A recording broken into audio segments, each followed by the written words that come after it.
of a quorum. I call the Acton-BOXBOROUGH Regional School Committee to order. Good evening. Thank you all for being here. I'm going to start with a couple of announcements. One being the information around the annual Springtown elections. So Acton's last day to obtain nomination papers is tomorrow. So if you're interested, please go to the town clerk and pick up papers. You have until February the 6th to get the 50 signatures and turn it back in. And then Boxborough's last day to, so I have April the 3rd, but does someone from Boxborough, do you know the last day to pick up papers?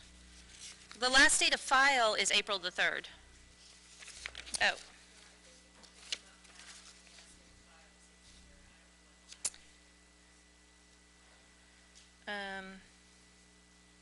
Yep, so it doesn't say which the last day of pickup is. Okay. And I think that one of our members would like to say something at this point. So, Katie. Thank you, Amy. I submitted a memo to Amy and the rest of the committee earlier this afternoon to announce that I'm moving out of district over the summer. So I submitted my resignation effective the Boxborough town elections, which is May 22nd. So there will be a 2-year unexpired term in addition to the 3-year regularly scheduled term. Well, we're sorry to see you go, but we understand why, and congratulations.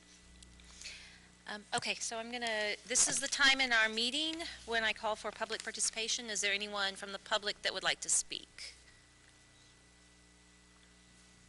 Okay, I'm going to turn it over to you. Thank you, Amy, and good evening, all. This agenda item is an update, second quarterly report, financial update for FY19. And we have a missing director of finance. I'm sure he is here. He probably had it just rung out and get something.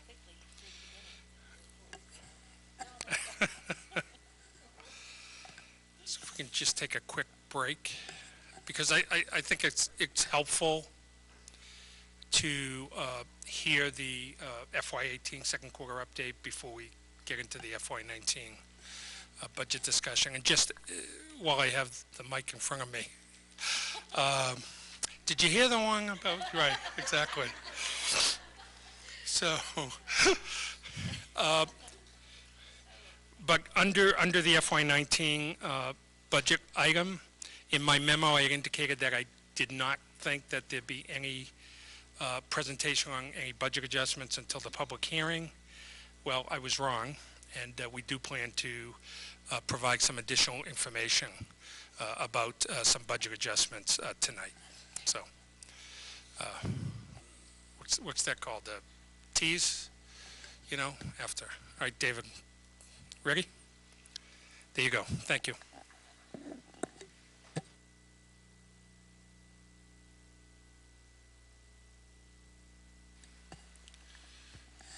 So we're on agenda item number 4. That's okay. I just want to say we've had multiple night meetings and multiple 7:30 a.m. meetings, so don't worry about it. We'll get through tonight. So what threw me is I saw that up on the screen and put the mic on, and I thought that's where I was going. But so you have the second quarter overview. It is all of 4 pages. In summary, we're projecting about a $500,000 surplus to the end of the year. That's the revenue numbers are unchanged from the report from the first quarter. I'll talk about expenditure numbers in a second. A reminder that with the surplus, it doesn't reflect the money that's committed to the feasibility study from E&D. That'll be accounted for at some point we don't do it. I got a question on that recently, and it's not done, something that's been done on an accrual basis to this point. The revenue, you see the detail, again, no changes from the first quarter, other than we have a half a year's of actual receipts at this point. And things are, the big numbers are tracking dead on 50%, and most of the others are where they should be at this point. Medicaid is down. We recently got a big amount in. We got that in January, so that'll track consistently when you see future reports. And the expenditure update, this was the same copy that was distributed to the budget subcommittee. That's why the title is a little different. And as you see, I said that it was distributed at the budget subcommittee. I've given all of the character code line items and a year-end projection from my department and summarized them by groupings, the same groupings that I did in the first quarter. And so you can see there's been some change in the totals for the groupings, and in the aggregate from 394,000 projected budget surplus to 277,000 budget surplus. There's some up and downs within the line items for each of the character codes. The salaries with better data at the end of Q2 than we had for the Q1 report. The number is a more realistic number than it was back in Q1. The fringes, we've had better experience, actual experience with health insurance in particular, and so we're looking at a relatively good-sized surplus there. Instructional supplies, about even. Capital outlay, we're projecting this about even, pending the use of the remaining balance for two big projects that the superintendent discussed recently as Budget Saturday. Property and casualty insurance, we're looking at a positive variance there. Some of the others track fairly consistently with where they were at the last quarter. And special ed tuition results not as good, not as favorable as they looked the first quarter, but that's, as we just said today, a constantly moving target. Assessments look better than we projected at the end of Q1.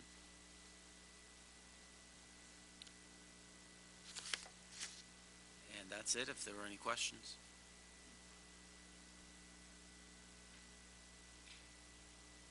Dave, just for clarity's sake, if I may, so the note regarding the $710,000 we anticipate spending as part of the feasibility study is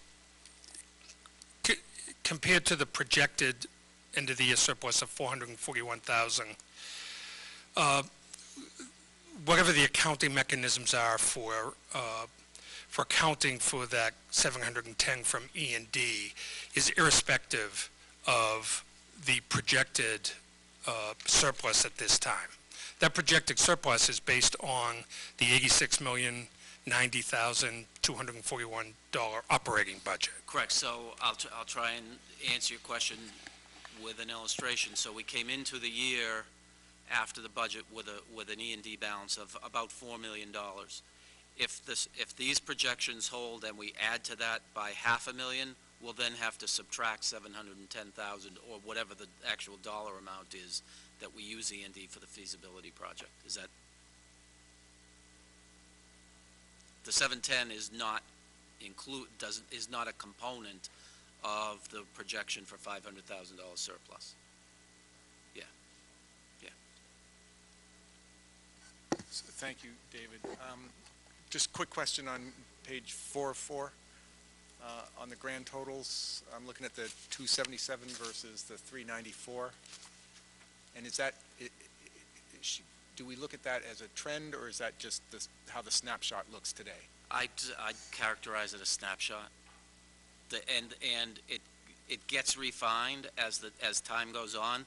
I mean, at June 30th, we'll have an exact number, obviously, and I don't think it's a trend. It's actual information from which we revise projections, and it's it's easier to project after Q2 than Q1.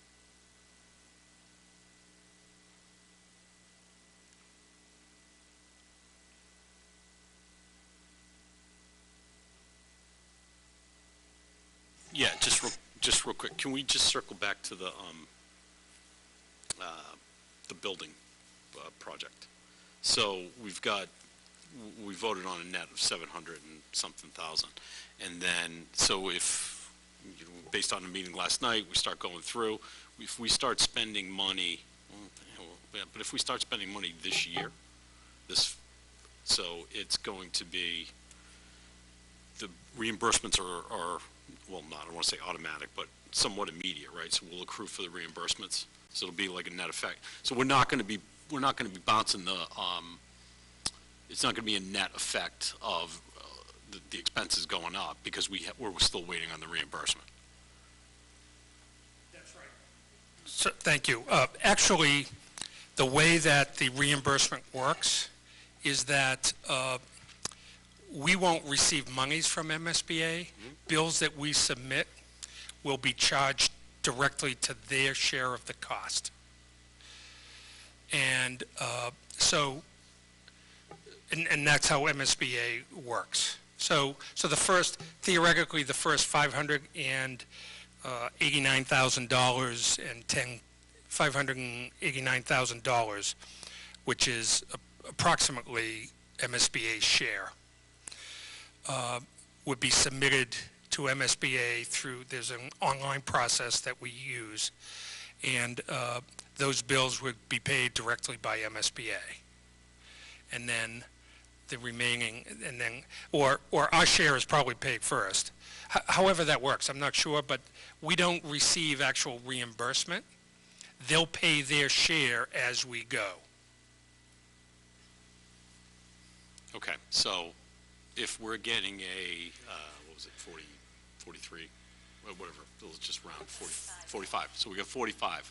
We get a $1,000 invoice. We're taking that $1,000 invoice, we're sending it to them, and they're going to pay the 1,000 until they get to, because that doesn't make sense. Yeah, so the way it works, their accounting system and invoicing system is through a system called ProPay. And Dave, you've done ProPay before, and Dave will be the district person who processes those invoices, and they have to go through the MSBA ProPay pipeline first. And then Dave can probably share exactly what the mechanism is in terms of approval. The building committee approves invoices for payment, and they get submitted, again, through the ProPay process. But the bottom line is that, and I don't know whether MSBA highlights certain types of expenditures that they pay from their share, but we don't receive direct reimbursement. MSBA pays directly from their dollars. But we don't lay out the funds. We pay our share, they pay their share. So on the $1,000, presumably they pay $450 and we pay the balance.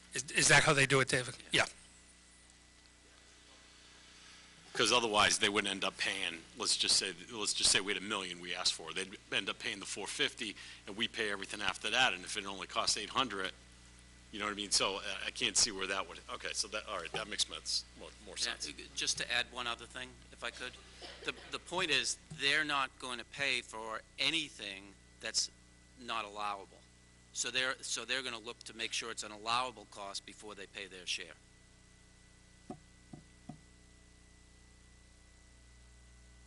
But I think an important thing to understand there, or at least I want to make sure I understand it, is that if we start accruing expenses before FY19, those are immediate. We're not waiting for...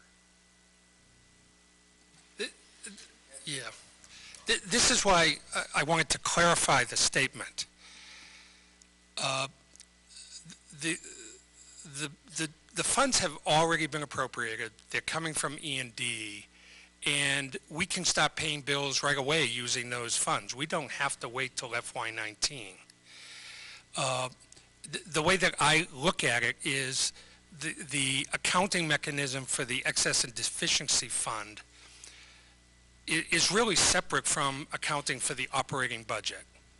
And so we're talking about an expected surplus of $477,000.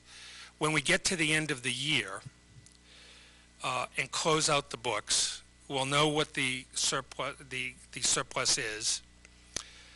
That will theoretically flow to E&D, and we'll then file our report, our certification of E&D funds with the Department of Revenue.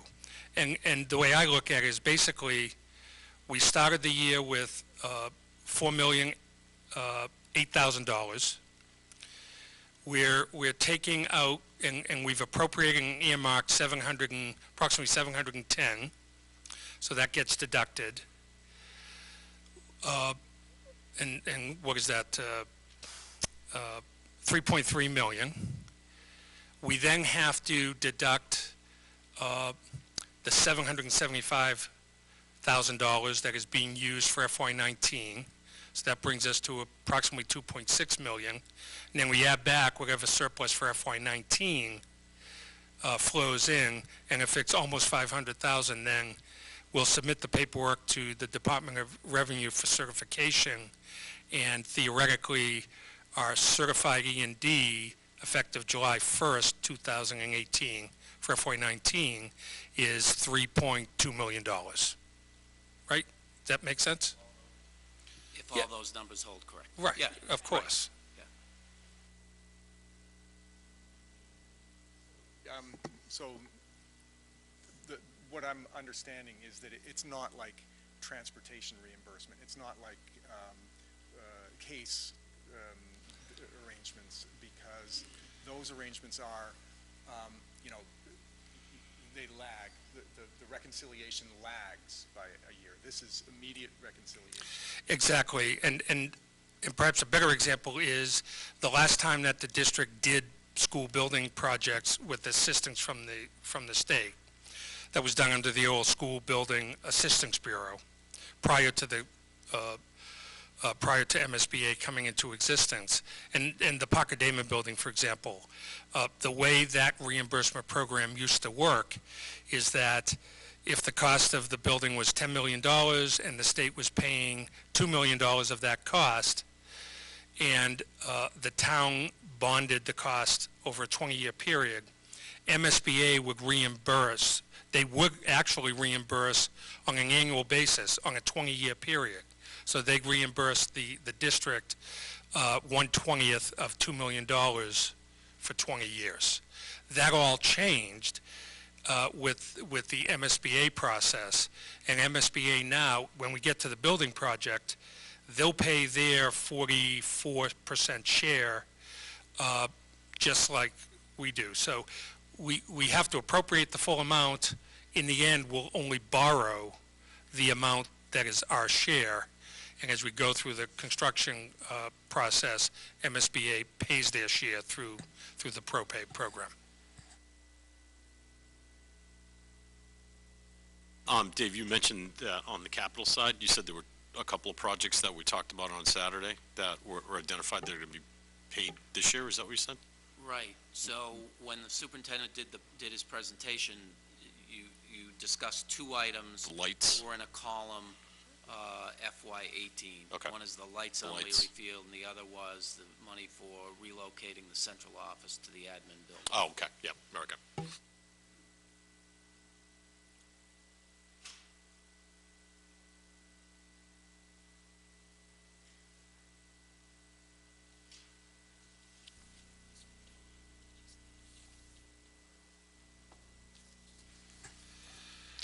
So we're on to the further discussion about the school committee's preliminary budget. So just a point of, it's a nuanced point, but school committee voted a budget on Budget Saturday, so technically now it's the school committee's preliminary budget, and then you'll vote your final budget on the 15th. We're going to start this agenda item with Marie giving an update, latest update on ALG, and then Bridget will provide an update on BLF. So the Acton Leadership Group met this morning, and we have a hard copy in front of you of a 3-page document. The spreadsheet on the front is the sort of front summary page of the ALG spreadsheet plan. But I think the most helpful, and it's small numbers, so I think the most helpful thing is actually page 3.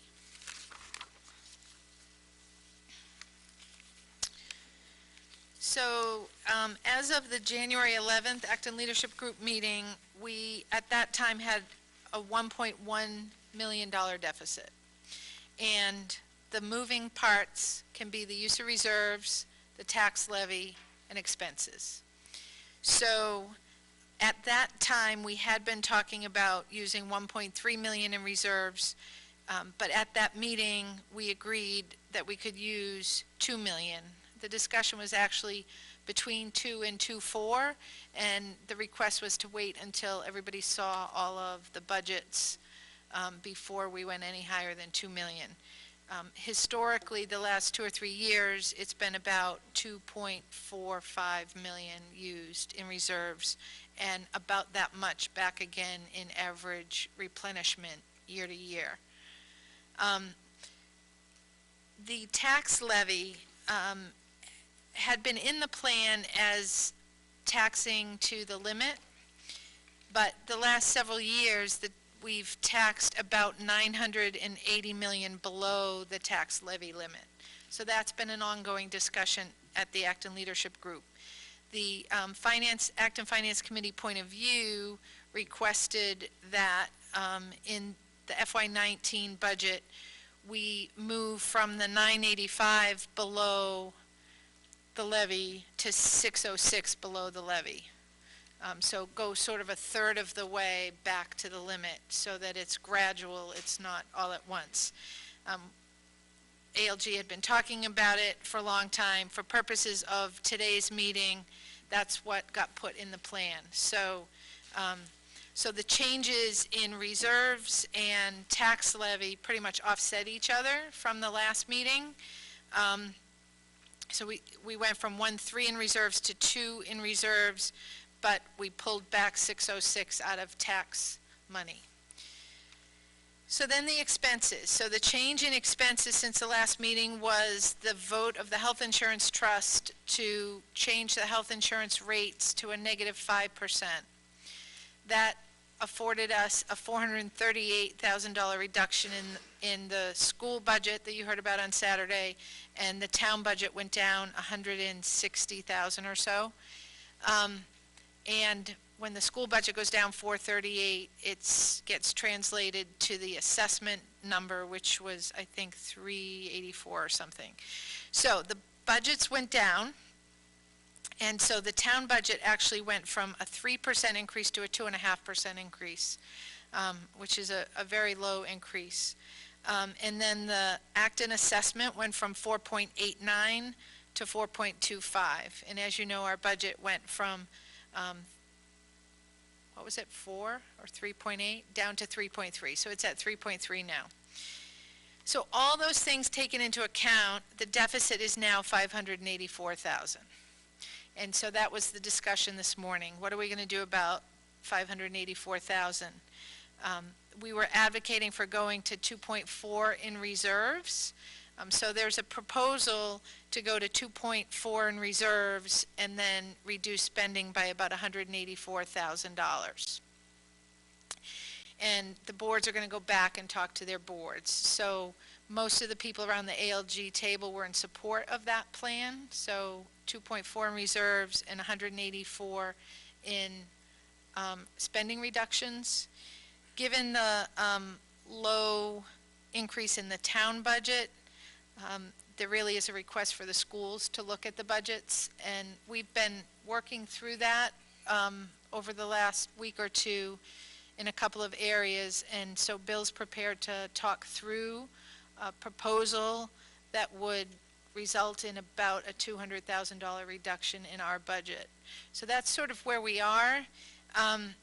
It's not definitive that everyone's going to agree to go to 2.4 in reserves. That's the question that's on the table. There was some discussion between 2.2 and 2.4 whether there needed to be another up to 200,000 in reductions. I think both the town and the schools articulated quite effectively that if on our side, as an example, if we're to take this 184, 200,000 in cuts, that really anything further than that would be detrimental. And Paul and Amy did a great job with that. So if we can get to the 2.4 in reserves, then I think everything balances and we're set to head to town meeting. So we had a tentative meeting on the calendar for Acton Leadership Group for next Thursday morning, so we're keeping that. So, so the other boards, we're going to check in with people and come back. So I don't know if anyone has anything else to add.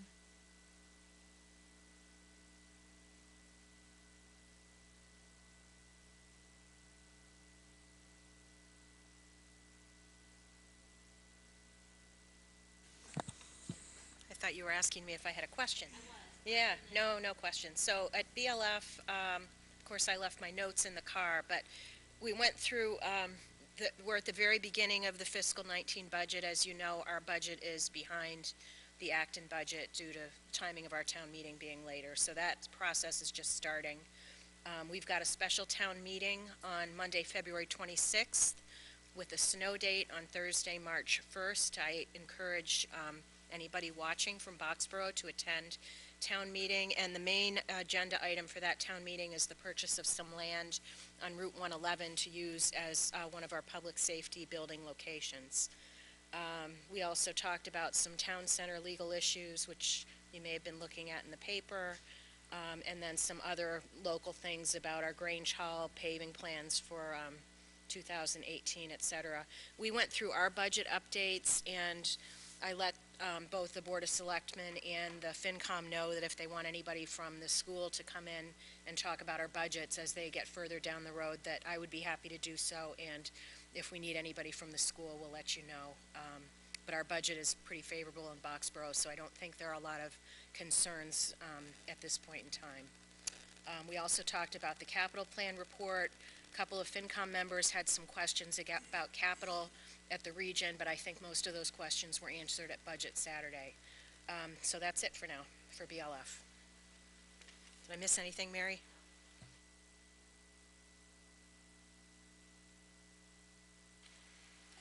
Okay, great, thank you.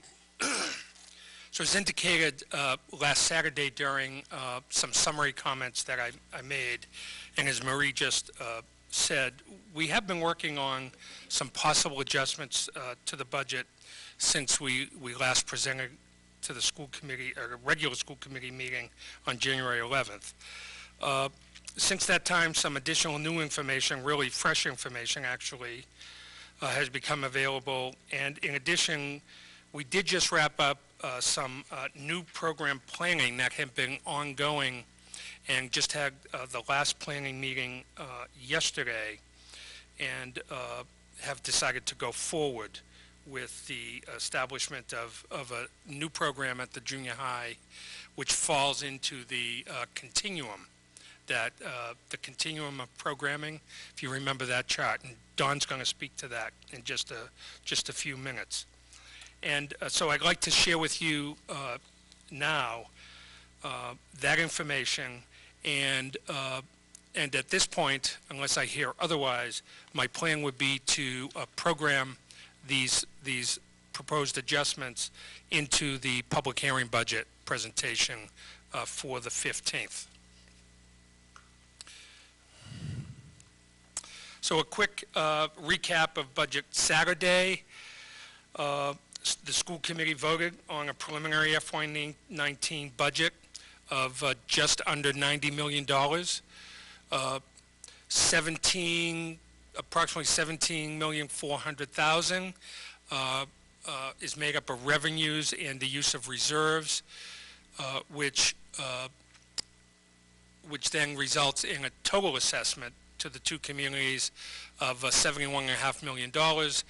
Acton share is $60.2 million at an increase of 4.25%, and Boxborough share $11.4 million, with a reduction of 1.75%. So that's where we were as of last Saturday and right now. So the proposed adjustments are related to 4 different areas: the case transportation assessment number, some adjustments to that we can make in a favorable way from the cherry sheet that is related to the governor's budget proposal. We've made some personnel budget changes, and I'll go through those, minor, frankly, and we're now accounting for savings that will be realized, as well as future cost avoidance, which is part of the better part of the equation of producing or implementing a new program. So specifically for case transportation, we had increased the assessment. We had estimated an increase in the case transportation assessment of somewhere around $27,000. The case board of directors in reviewing the proposed FY19 case budget last Friday afternoon, so this is really recent, what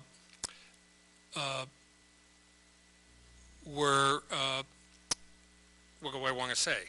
As part of that process, the final assessment numbers for transportation from case yielded an actual $75,000 savings from last year. So our assessment is actually going down by $75,000. We are projecting an increase of 27, so the net result is we can adjust that line item down by $102,000. In terms of the state charges, again, taking the information from the governor's budget, in our budget, we account for Chapter 70 state aid as revenue amount, as well as the transportation reimbursement as a revenue amount. We also, like other districts, are then charged an assessment for school choice students who are going to school choice programs, and for an assessment for charter school students. So those are students from Acton and Boxborough going to school choice and charter schools. We actually budget a charge, so there's a line item in our operating budget to pay for those assessments. And there's a net positive variance between what we've budgeted and what the governor has. It's actually DESE. It's including the governor's budget, but DESE does the calculations. So based on our December enrollment, December 2017, most recent enrollment, we feel we can make this adjustment of $51,000. And that's, again, a reduction. And then from the personnel side, we've been looking at the early retirement incentive line, which is, a $450-some-odd-thousand, or approximately. Don't have that number right in front of me. But we now have all of the final documentation, all the final information for staff who are retiring and are eligible for that. The calculation is different for each retiree. There are 18 this year. And so looking at that once again as part of just a constant checking of the numbers, there was a $44,286 variance. So we're budgeted, our current budget is $44,000 more than what we'll need to actually pay out for the early retirement incentive. So what we decided to do, based on a question and some discussion that came up on Budget Saturday around the superintendent's salary line, we're looking to move the superintendent's salary line from $195 to $215. So provide that $20,000 there. That's within the guidelines that the school committee voted. And so the net personnel adjustment would be the $24,286. And then the total savings from establishing the junior high program, when we take into account the net of tuitions that have been already budgeted versus the cost of staffing that program, and budgeting some dollars for initial startup costs like furniture and supplies, we have a net savings of $60,699. And Dawn's going to go through that in more detail, how that breaks out. But the bottom line is that what the establishment of this program will do is it will allow us to keep 3 to 5, we're projecting 3 to 5 students who are projected to go out of district, or there are indications, although they're not budgeted, that some students may have to be placed out of district. So this is a very positive thing from the standpoint that we're able to keep students in district, which is really our #1 priority when we're creating these programs.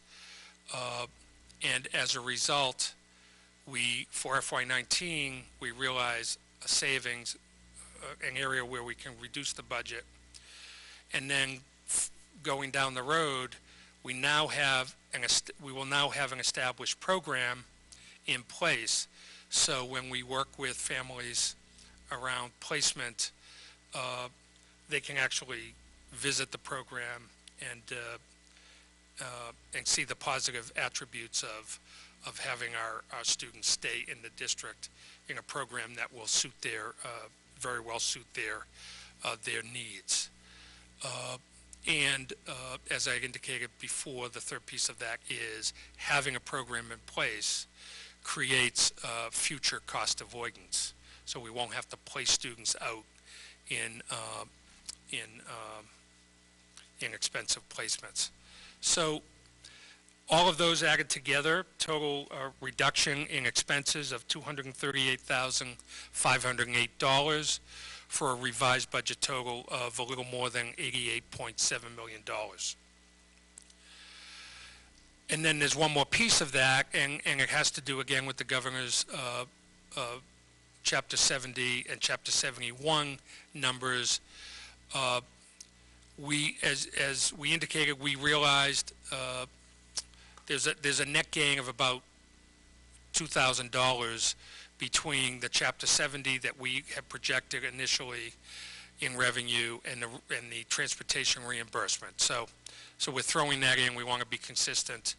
If we're going to take advantage of the assessment piece, we're taking advantage of the revenue piece as well. And in terms of the Chapter 70, the governor's number as it exists now is a hold harmless of $20 per pupil.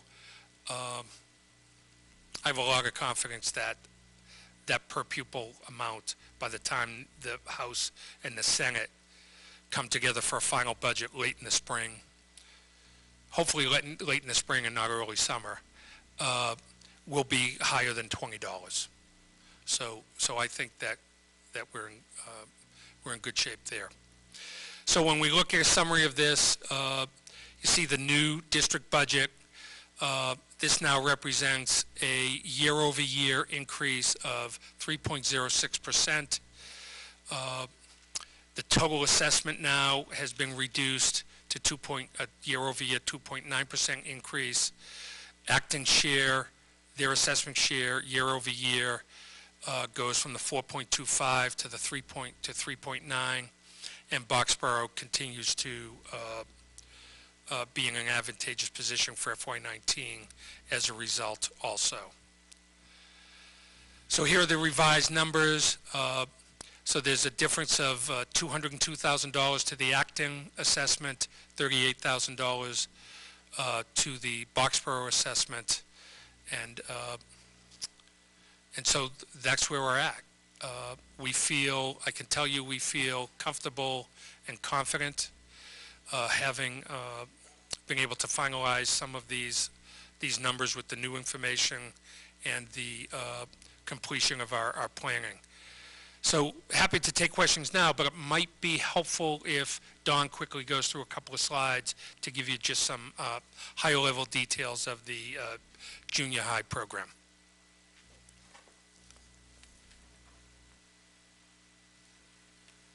Thanks, Bill. Oh, no, that would not be a good idea. I was in band, remember, not a sport. So on Budget Saturday, you recognize this slide. I think probably it was also in your budget binders to illustrate the gaps in our continuum. I popped out in navy blue there for you to see the build out that Bill was talking about around a junior high program. And as he shared, we've been working on some final details even up until yesterday afternoon at 3 around the program, and now feel comfortable being able to talk about it with you at this time. We do have a handful of students that are transitioning from elementary up to middle school, and they would need a different program than we currently offer, and it's a really hard thing for me to swallow and for the folks in my department and our educational leaders in the district to send kids out, as you know. So we were able to work with the 321 Foundation, who it's a nonprofit that works in Massachusetts, I think other states too.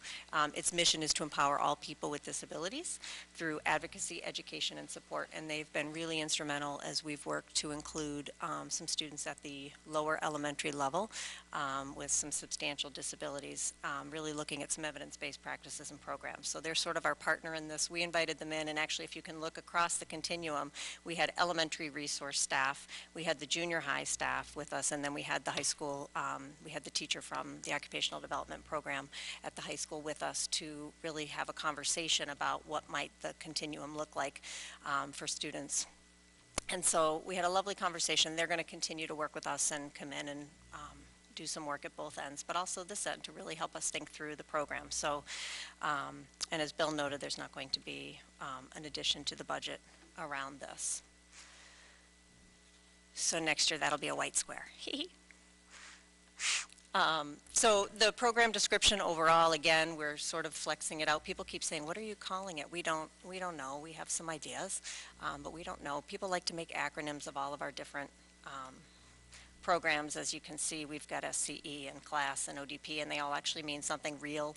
LLP, we like to call them all by these acronyms that mean something. So I don't know where it will end up, but it's really a functional and inclusive program for students with moderate needs, and the goal is really inclusion in general education whenever possible.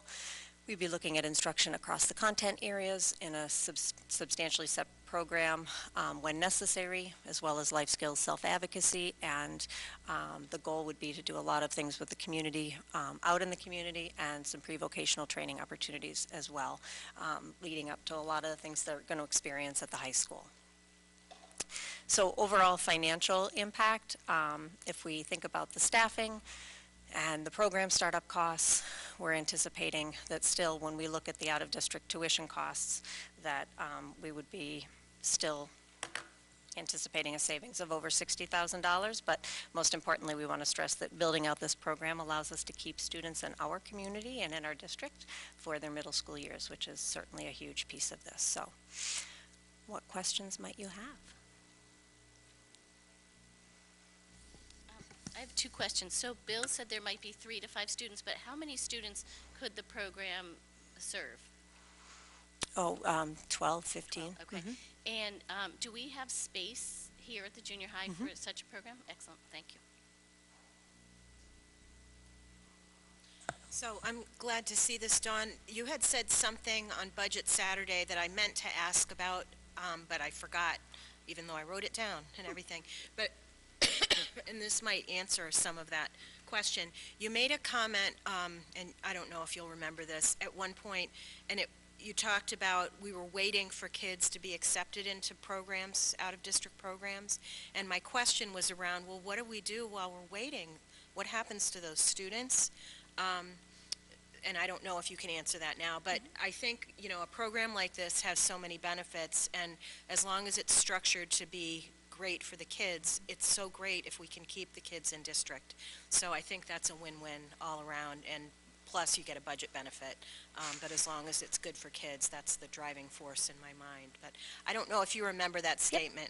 I do. Could you just... And I agree with you. These kids have been part of their community for 7 years at the elementary school, and so we're excited that they can stay with us.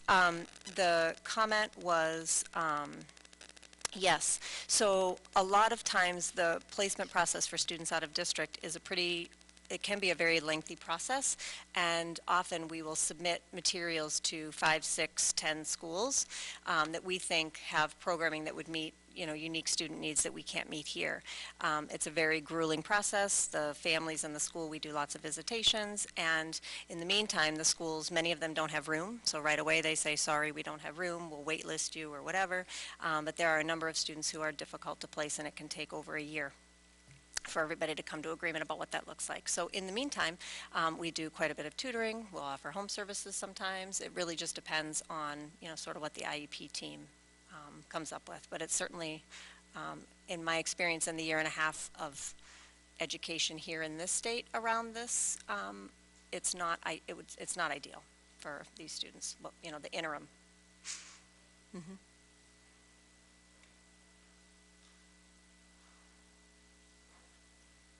No, okay. The pre-vocational component, is that going to be unique to this program, or is it going to be done in collaboration with the Minuteman program currently at the junior high?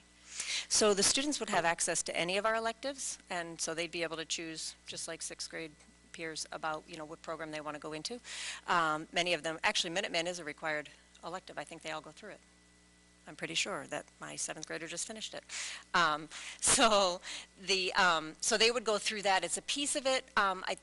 The pre-voc certainly could involve pieces of that, but it would also really be based on their transition plans. What are your post-secondary visions? What do you kind of want to do? I mean, some of them may want to volunteer at, different places in the community or do those sorts of things. So a lot of it also might be volunteering opportunities, opportunities to do those sorts of things that really promote independent, living long-term.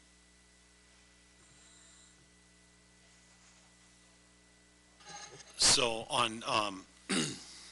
on Budget Saturday, we had a staffing slide of 9.4 additions and then 5 reductions, and those 5 were 3 special ed assistants. So based on this, should we expect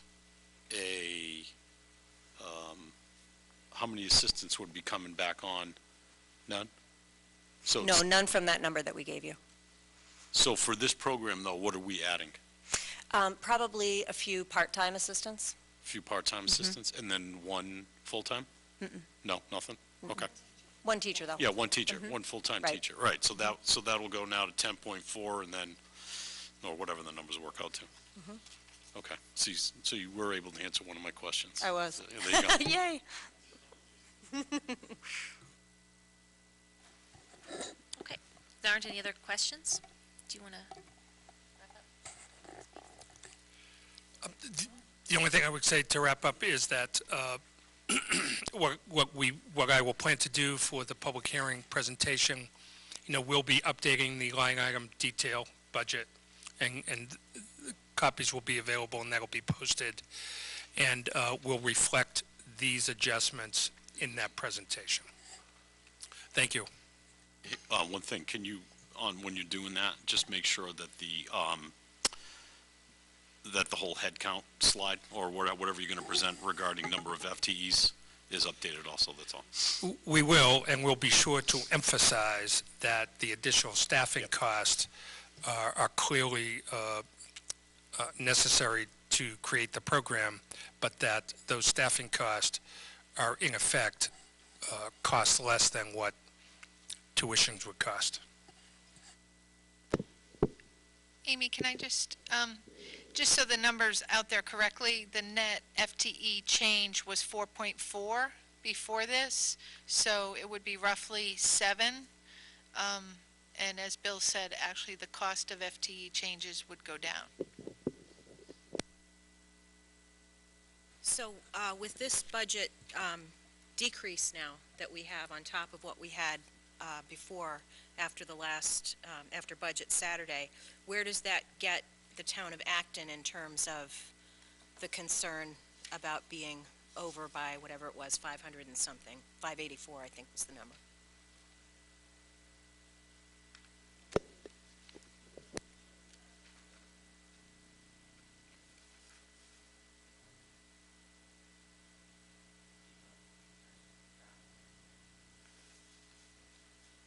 So is this the new number after, in red? Oh, this is after what we've got in here today, okay.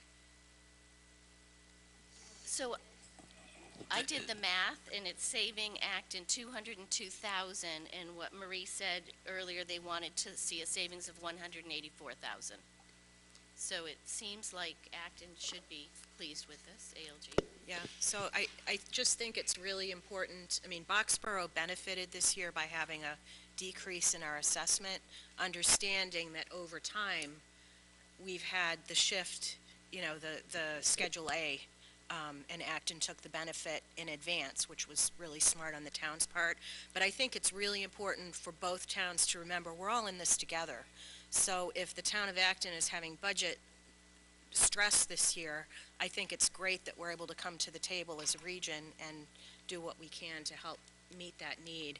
And I know one of the questions I had from one of the Boxborough finance members, they were looking ahead to the projections in a couple of years where Boxborough's assessment is going to start going up if our assumptions are correct.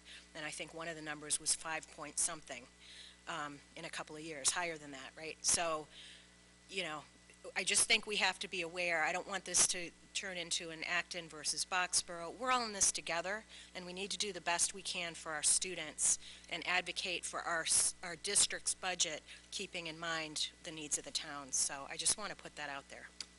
Thanks. And going back to the slide with the FTEs, I do think it's critically important that people understand the offset from out of district, but they don't count as FTEs. So maybe somewhere on there the offset number is included so that people understand that. Because if they just look at the FTE, it's going to look like a lot of new FTEs.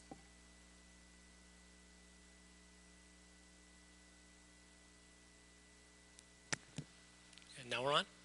John Peterson, 6 Jackson Drive, Acton. Yes, I wanted to comment that, you know, if you look at these various percentages, the total percentage, the Acton percentage, and the Boxborough percentage, the largest of those, of course, is the Acton percentage at 4%.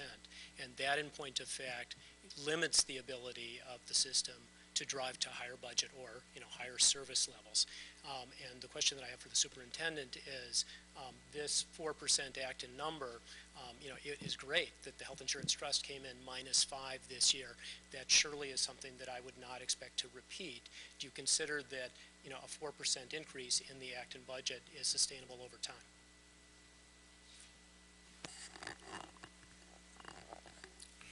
Well, I don't know. I don't have a definitive answer whether a 4% is sustainable over time. I would imagine that that all depends on a number of different factors. But if we look over past history on what the average increase has been, and I don't have those numbers, but you know, I would imagine they're certainly, you know, around, certainly in the threes, but I could be wrong. You know, frankly, that's the question that every community where I've ever been a superintendent asks every year. And I've always taken the approach that while we need to be mindful and proactive in looking out 2-3 years, what my experience has been that in our business of education, the best laid, proactive, long-range plans change every year based on different factors. So, you know, what I can tell you, and you already know, John, is right now, both the regional school district and the town of Acton have healthy reserves. There's a history of reserve replenishment that has been healthy. We don't know what will happen with health insurance premium costs, but I think that the region and the town of Acton in particular have really done a great job the last 10 years in managing health insurance costs. We put out a chart that shows the history since FY11 one of the columns is the annual health insurance cost, and the average over 10 years, I think, was it 4.9% annually, I think, which compared to most other communities is phenomenally low. And the Health Insurance Trust is also sitting on a very healthy reserve. So I guess a long response and a short answer is that, yeah, to be honest with you, again, based on my experience, I see, good things over the next, certainly 3 or 4 years. Beyond that, I'm not sure, but as a superintendent, I'm very comfortable with this budget. And, a regional budget is so much more complicated and different than just a school department's budget within a municipality, but that would be my response. I wanted to just add one thing. So this budget, I feel very comfortable with the budget. We're managing to get to single-tier busing and change the start times at the middle school and the high school because we believe very strongly that that's what we need to do for the health and wellness of our students. We're still funding OPEB at $900,000. We are still able to do $1 million in capital, and the assessment is, I think very reasonable considering all the things that we're trying to get done. So, Mary, do you want to say something? I would just add that our budget is only up 3.06%. And the reason that Acton's assessment is up more is because of full regionalization and the share of savings, and that Acton took their share early, and now it's flipped back to Boxborough. So I think that it's not likely that it would be such a significant increase for Acton. All right, so if there aren't any other comments, we're going to move forward to the next agenda item, which is the school building committee updates. Mary. So we have 2 documents in our packet related to this, the study enrollment certification and the feasibility study budget. So I'm going to ask Marie to speak to the study enrollment certification and Bill to the feasibility study budget. So you all had the enrollment agreement in your packet. The enrollment process with MSBA was excellent. We found them very, very cooperative. They looked at the numbers and re-looked at the numbers and so on and so forth. And in fact, their projection over the next 10 years for our student enrollment actually went up 500 students from where they were in July, and 300 students from where they were in November. So they really, really dug into the numbers. And so the design enrollment for the elementary schools for the project that will include the Douglas School ended up being 2,820, which is exactly where we had hoped it would land. And what that means is that the enrollment for a twin school, if it were Gates and Douglas, would be 990 students. And even as recently as January 3rd, they had said 930, and they really understood the impact across the district where we have interschool choice, and they got to the level of detail where we gave them maps of every school and how every space in every school is being used and what that would mean when the new school opens, and then how much capacity each of those schools would have at that time. It was pretty phenomenal. I was very, very impressed. So Gates and Douglas would be 990. If it doesn't work out to be Gates and Douglas and it's Conant and Douglas, it would be 1,015, which is really right about what we were targeting. Those numbers are for the 2 K-6 elementary schools. The preschool classrooms would be in addition. The students that would be enrolled in preschool would be in addition to that, and we're looking for up to about 120 preschoolers. So roughly 1,000 K-6 and another 100 to 120 preschool. They also gave us a design enrollment for Douglas, because we do need to look at the renovation option as part of the feasibility study. That's a requirement. And they said if it were to be just Douglas, it would be 650 students. And to compare that to where they were on January 3rd, they had said 500 students. So now they're at 650. So we think we're in a really good place. The enrollment certification has been signed and sent back. And Bill's going to talk about the feasibility study agreement, and we're on their board agenda for February 14th to be accepted. Marie, thank you very much. I know that you did a tremendous amount of work to help to get them to this place, so thank you for that effort. Thank you, Amy. And in fact, Marie did yeoman's work around the enrollment and really did a great job.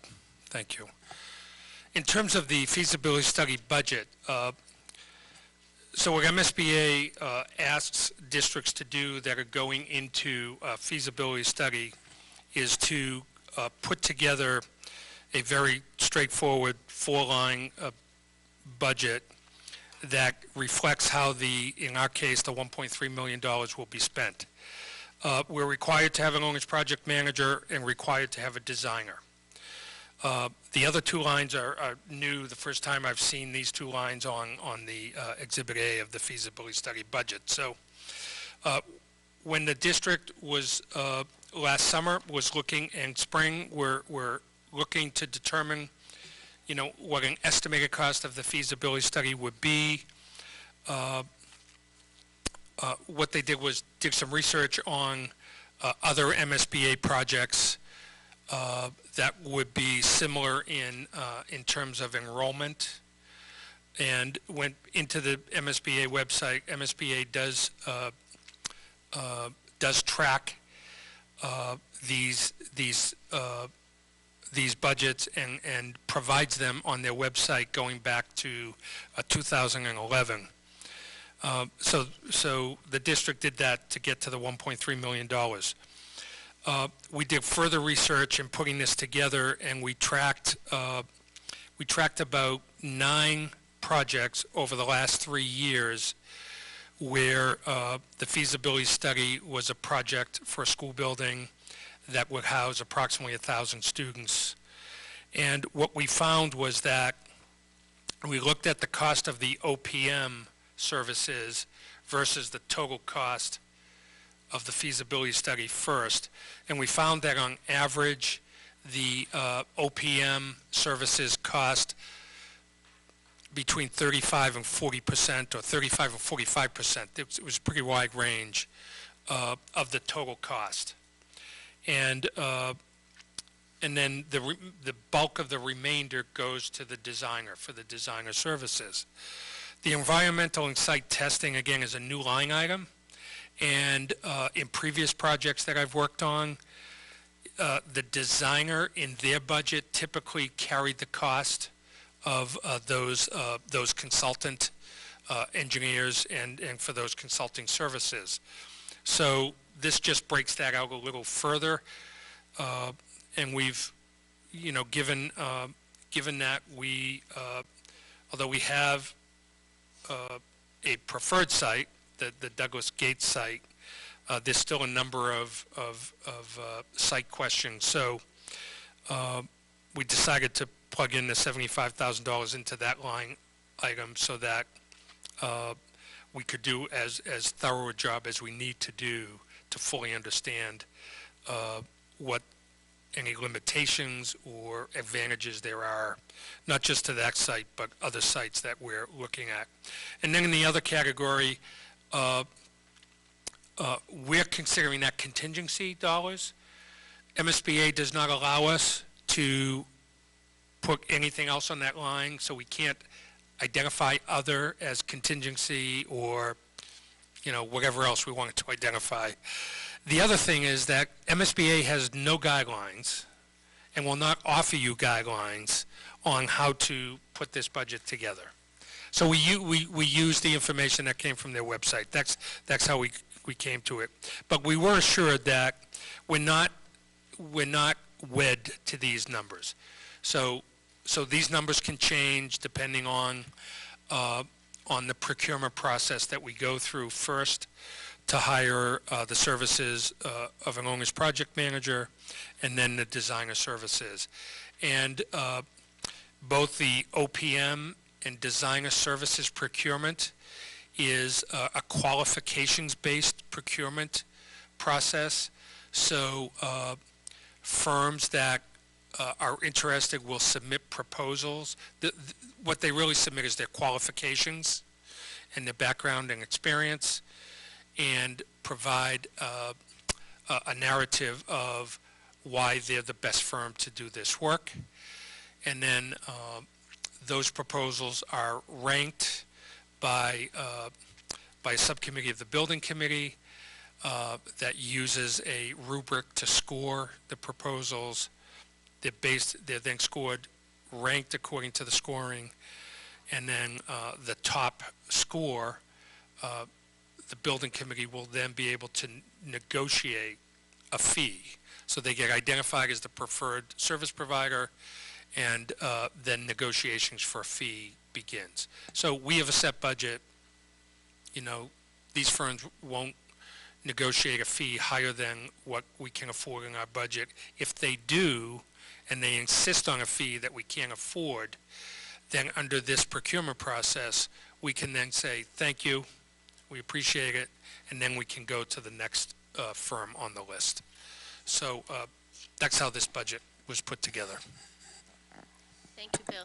So you'll notice also at our table, we have the actual feasibility study agreement. This is from MSBA. We actually need to authorize Bill to sign this, and we need to submit this to them for the February 14th meeting. So we'd like to authorize him to sign it tonight. So there's a proposed motion at our table as well. Quick, I shut it off. Maybe I did that subconsciously on purpose. For some context and background, so the next step after we've signed off on the certification of enrollment. Paul? Oh, I'm sorry. I thought you were. Okay. Understood. So the next step prior to the board meeting is to return 3 signed copies of the feasibility study agreement. The feasibility study agreement is MSBA's template. If we want to do a feasibility study with them, we use their template. We can't change it. They won't allow it. So the only difference between our template and another district going through a process, when you read through the feasibility study agreement, you'll see that there are certain places where the Acton-Boxborough Regional School District name is put in there. You'll see the C.T. Douglas Elementary School plugged in there in various places.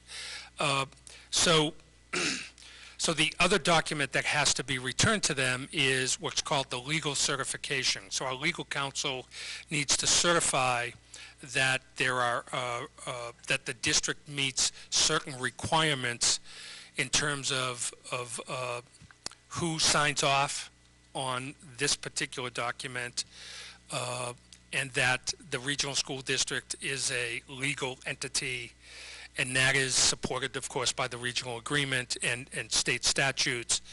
So the one thing that in my perusal of the documentation, the regional agreement, school committee policies, and state laws, state statutes related to regional schools, we don't have any language that indicates who has the authority to sign this kind of agreement. Some school committees have a policy that indicates that, and so if it was the superintendent would sign off, and the legal counsel would certify on their form that the superintendent has the authority based on school committee policy, and we provide evidence of that.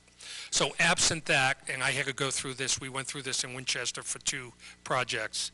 Absent that documentation, MSBA asked that school committees take a vote to authorize an individual to sign the agreement. And typically it's the superintendent of schools that does that. So we've prepared that motion, as Mary had said, and it's in front of you. If you move forward with that motion and approve it, then we can move forward and sign off. So I move that the Acton-Boxborough Regional School Committee authorize the interim superintendent of schools to sign on behalf of the district the feasibility study agreement as provided by the Massachusetts School Building Authority. Any discussion? Okay. All of those in favor? Opposed? Abstentions? Okay.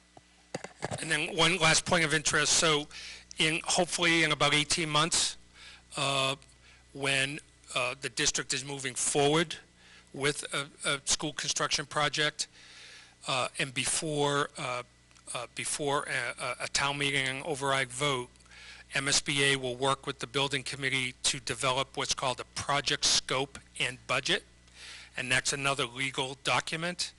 And the superintendent at that time will likely come back to the school committee and ask for a similar motion to authorize the signing of that document as well. And I'm just adding that because what you want to do is you don't want to identify a person by name, but rather by title when you do that. All right. Yeah, Dennis. Well, that brings up a good point. Should we have a policy for signing? Do most districts have policies for signing? No? Okay, well then, that's the question. I think Katie was looking for something to do before she left anyways. Put that on the agenda. Yeah. Okay, so we're going to move on to the Merriam School Principal Search Update. Marie. So we had a wonderful committee at Merriam, 15 people who have been meeting quite a bit. And we reviewed 24 applications. We had several interviews and have named 3 finalists. Dr. Christine Price, who worked for the district before and has been the principal in Weston for the last 7 or 8 years, 6 or 7 years. And Juliana Schneider, who is the assistant principal at Merriam, and then a woman named Stephanie Reinhorn, who has done an incredible amount of work with professional learning, consulting around instructional leadership and instructional rounds and teacher development and so on. So we're thrilled with the finalists, and they will be visiting the district next week. We have all-day visits on Monday, Tuesday, and Wednesday, 1 each. They'll meet with staff those days. They'll meet with principals and cabinet. They'll meet with Bill and a few other things, tour classrooms, etc. And then what we did is we put all of the community meetings in one night so that people can come out once and meet all 3 candidates. So it will be next Thursday, February 8th, starting at 7 o'clock. We have them each scheduled for 40 minutes, so it ends by 9, and anybody's welcome to come. So, you know, parents, guardians, community members, staff, if staff want to see them all at once as well. Thank you. Great question. It is at Merriam in the library at the Parker Damon building. Okay? Thanks. I wish I had said that. Happy to answer any questions. We hope to have an appointment right around February vacation. If all goes well, maybe just before. No pressure, though. It's, of course, Bill's appointment. Okay, that was going to be my question. Who's actually making the decision? So it is Superintendent. Okay. Make a decision, then you leave. That's pretty good.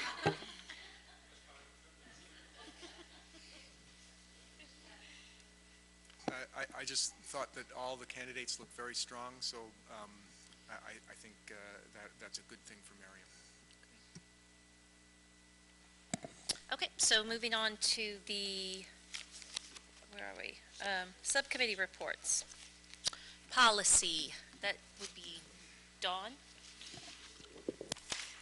Right, so this particular the 504 policy is the one that the subcommittee met on. We actually brought it last time, but it had the wrong title. So we actually talked about it a little bit at the last time. The committee felt that we wanted to break out the policy for students with individualized education programs from students with 504 plans. So that's kind of what we did. It's pretty straightforward, and a lot of it is very legal, technically sort of stuff out of Title II. So what questions do you have? Just a comment, I think we should spell out FAPE. 'Cause Sure. I think this is for the larger community, and not everyone would know what it is. And then whenever there are procedures behind this, I think you should actually explain FAPE. I know there's some nice things on the web about each of the things, so thank you. Thank you, great suggestion. Okay, so this is a first read, so we will be looking for a vote at our next meeting. So if you have any other comments, if you could please send those over to Dawn. Thank you. Now the superintendent search update. I'm going to turn it over to Diane.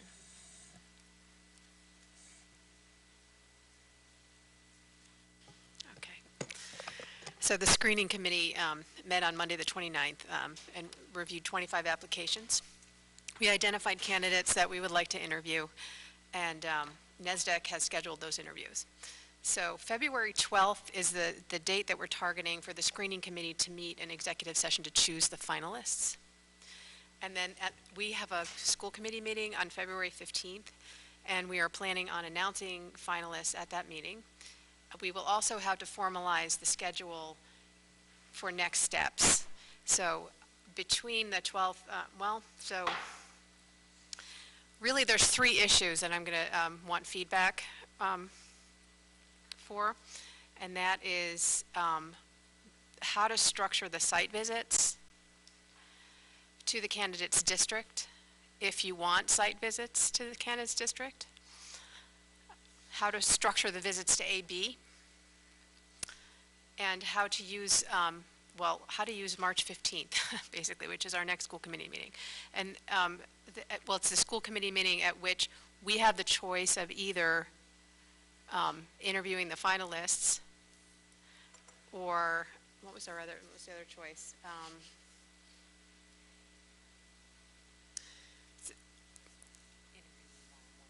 Yeah, so, wait, let me slow down here. Okay.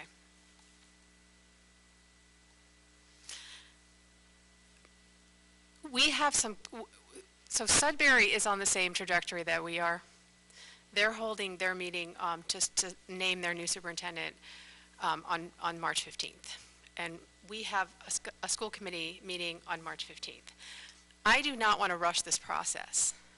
I don't want to feel like a buyer of a house in a hot market where I have to, just move.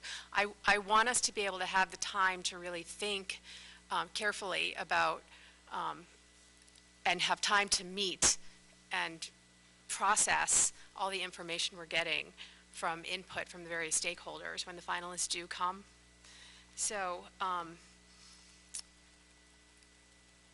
I think what I'd like to do is come to you with a recommendation for next steps from the search committee. We will meet and then propose something to you. But I would like to hear from everyone about what your expectations are for an appetite for visits to the candidates' districts, and how you want the structure to look like when they come here. So we could have them all come in one day. We can spread them out over several days, as Lexington did. And then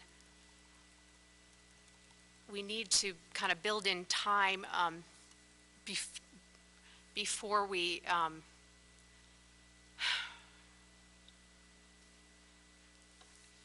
vote. So March 15th is an option for voting, or we could do it another way. So I will just, let me take questions from you, because I haven't, the next steps piece hasn't really obviously been thought through yet. Can you So- just tell us again, because I didn't know where you were going, so I didn't pay enough attention. Yep. When are we going to hear who the three finalists are? At our February 15th, February 15th meeting? yeah. So we potentially have a month, but I can feel a little anxiety that a month isn't enough, maybe. And I agree, I think we shouldn't rush the process, but I guess what we need to do is think about, is a month enough or not? Yep. I feel like we're getting a little bit ahead of ourselves because the other factor that impacts the timing is the candidates' schedule. So I think once we get to February 15th or February 12th for the subcommittee, you'll have a better idea of how many visits we're talking about, how many candidates need to come to AB to visit our district. I can't imagine personally being a candidate going to visit a district and having other candidates there at the same time. I can imagine crossing in the hallway or crossing the street. I would think that would need to be a one candidate per day type of situation. But until we have a better idea, we're further down the road, it's hard to imagine site visits and so forth for me anyway. I think, have the subcommittee do a little bit more work, and some of this might work itself out through your discussions along with the consultant that's helping. So that would be my suggestion at this point. A month seems like enough time between February and March, but we could always have an extra meeting later in March if we needed to, if for some reason the schedules didn't work out. So I think it sounds good. I wouldn't, be too concerned about it. I think your calendar sounds good, and we can always have another meeting if we need to.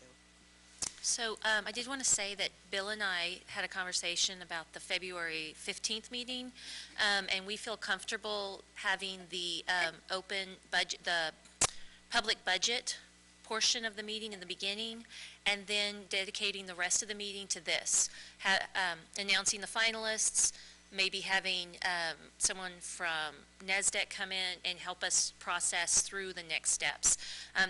We feel pretty comfortable that there isn't anything else on the agenda that we have to get to before on that night. So we'd kind of like to keep that open so we can have a really good, robust discussion at that point about what we want to do for next steps. Yep.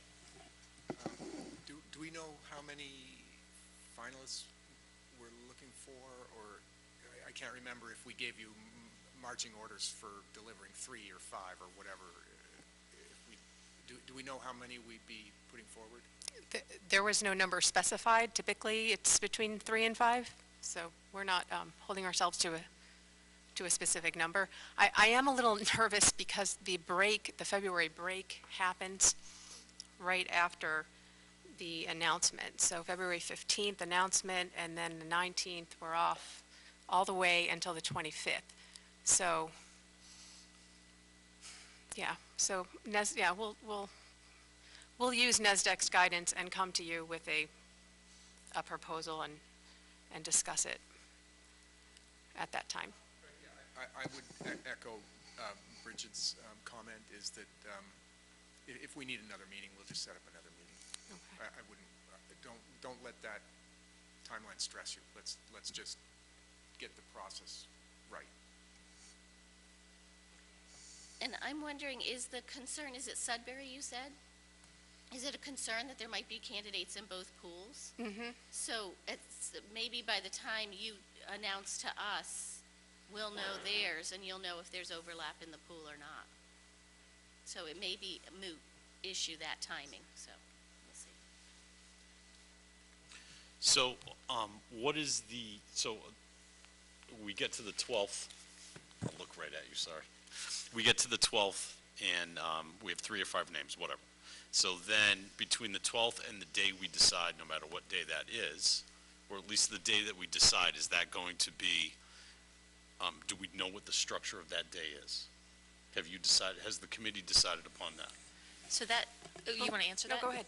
So that's exactly what we'll talk about on the 15th, at the February 15th meeting, is that we'll have a conversation about what Diane was saying earlier about whether we do 3 different nights of interviews and then a 4th night for deliberation, or if we do all the interviews on one night and another night for deliberation, or if we want to do everything all in one day and one night, I mean, whatever day. So all of those, that kind of discussion is going to happen once we know how many candidates there are and and then we can decide, you know, what we want to do. And that's what really the February 15th, after the open budget hearing, then the rest of the meeting will just be figuring that stuff out. Okay, because I remember the last time we went through this, I mean, I personally, I won't speak for anybody else, but I found a lot of value in having, there were 3 candidate nights, and I can't remember if it was consecutive nights or not, but there were 3 separate candidate nights, and I remember having dinner with each of the candidates, and then finding a lot of value in that, and then coming and listening, because they met with the community. So I found a ton of value just hanging out in the background, just kind of listening to what they had to say in the interactions, and then turning around, and I participated in one of the, not one of the on-sites, but one of the visits here with one of the candidates. And then I remember that final day, that Saturday, having all that information and then sitting down on Saturday and having all 3 come in and interview questions. I found a lot of value in that, so I'll just, you know, I'll just say it as this. I think that's really good information, and that's something that we should all consider moving into on the 15th. I wasn't here for that process, so, you know, any expertise, any, you know, is always helpful. I'm sorry, Diane, I didn't mean to jump in. Go ahead. Are there any other questions? That's really all I have. Diane, I wonder if, and to everyone, if it would be helpful if you spent a little time maybe to come with a recommendation on how to proceed to us, and that might help for the 15th, and that might help kind of drive the discussion, or should we just hash that out on the 15th?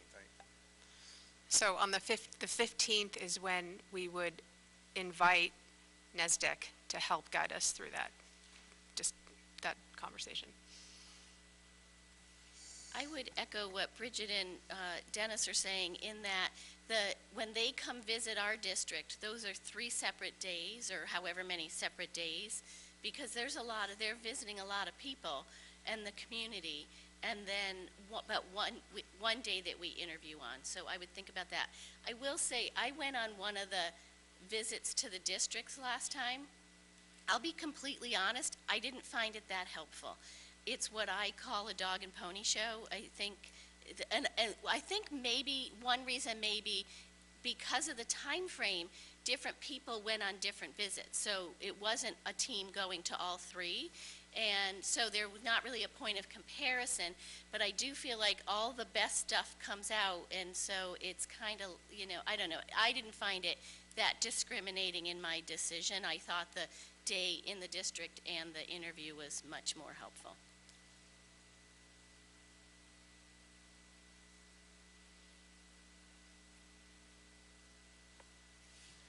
So you want to keep, any other questions? Or do you have something else you want to add? No, I appreciate all the feedback very much. As we move forward, the subcommittee will meet after the 15th to build something that makes sense, and we'll forward that to you. Taking Mary's point, I think if we are going to go out, do site visits, I agree with Mary. It was, if we don't have the same team members going to all of the site visits, it's hard to compare. So if we are going to do that, maybe my recommendation or suggestion would be to have a team that can go to all 3 or all 4 or all 5, whatever. But on that point, I'm going to say it's a lot of time. And in general, I think everybody needs to be prepared from the 15th forward. Now it's in all of our hands, not just the screening committee. So people have to be ready to make time on their calendars to come to these, you know, days here, community days, and the visits if we do those. So just be prepared. Okay, thank you very much. So we're going to move forward. I did skip number 9, so I want to go back really quickly. Are there any other school member reports, something you want to report out? I don't have anything specific. I didn't see anyone jumping up and down, so I kept going. Okay, great.